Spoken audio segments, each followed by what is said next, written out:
সফরে বা অসুস্থ অবস্থায় নামাজ জমা করে পড়তে পারে, যেমন জোহর, আসর, মাগরিব, এশা? এটা কিভাবে পড়বো একটু জানাবেন। সফরে দুটি কাজ সুন্নাত। একটি হচ্ছে কসর করা। কসর করা শুধু সফরে চলবে। কসর কোথায়? সফরে। সফরের সময়সীমা রয়েছে, সফরের দূরত্ব রয়েছে, ও বিষয় বলছি না। এছাড়া অন্য কোথাও কিন্তু কসর চলবে না, অন্য কোনো অবস্থায় কসর, এমনকি অসুস্থ অবস্থায় কসর চলবে না, যে 4 রাকাত জোহরের 2 রাকাত পড়বে, অসুস্থ আছেন এই জন্য, হ্যাঁ, এটা চলবে না, কিন্তু সফরে চলবে।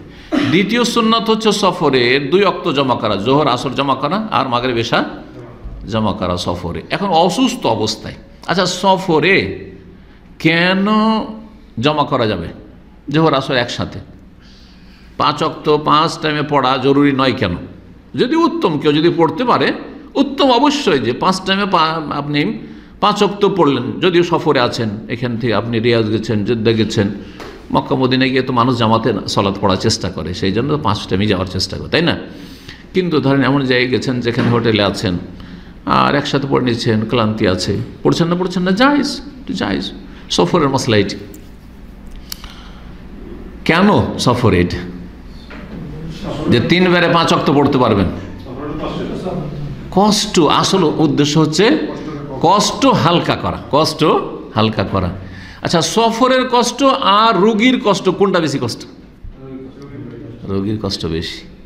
সুতরাং যেই রহস্যের কারণে, যে হেকমতের কারণে সফরে জোহর, আসর জমা করা, মাগরিব, এশা জমা করা জায়েজ করা হয়েছে শরীয়তে, সেটা যেখানে বিদ্যমান সেখানে জমা করা যাবে। এই জন্য অসুস্থ ব্যক্তি যদি বারবার উজু করে সালাত পড়া কষ্ট হয়, তাহলে জোহর, আসর জমা করবে, মাগরিব, এশা জমা করবে। জমা করার 3টা তরিকা।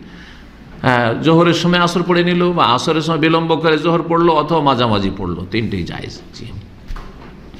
এইরকমই বর্ষা বৃষ্টির সময় কষ্ট, ভয় ভীতির সময় বারবার মসজিদে যাওয়া যাবে না, সুতরাং মাগরিবের সময় মাগরিব, এশা পড়েনি, জোহরের সময় আসতে বেরিয়েছে, জোহরের সময় আসর পড়েনি, এইরকম অবস্থাগুলিতে। দলিলও রয়েছে এই মর্মে।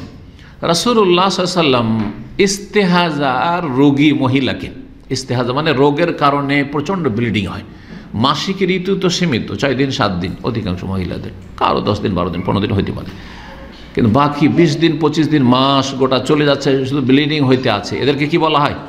ইস্তেহাজার রোগী। ইস্তেহাজার রোগীর জন্য শরীয়তের বিধান, রাসূলুল্লাহ বলেছেন যে তারা জমা করতে পারবে, জোহর, আসর জমা করতে পারবে, আর মাগরিব, এশা জমা করতে পারে। ইস্তেহাজার রোগীকে কেন অনুমতি দেওয়া হলো? কারণ সে রোগী, সেই জন্য। ঠিক ওই রকমই যে কোনো রোগ যদি হয়, হালকা নয়, আর একটু মাথার ব্যথা করেছে জমা করে নেব না, কিন্তু জ্বর, প্রচণ্ড জ্বর, অথবা এমন অসুখ যে অসুখে বারবার মসজিদে যাওয়া মুশকিল, অথবা বারবার উজু করে বা বারবার দাঁড়ানো, বারবার সালাত শুরু করা মুশকিল, যেখানে মুশকিল সেখানেই আসান, এই কথা মনে রাখবে, এটা শরীয়তের বিধান। জি।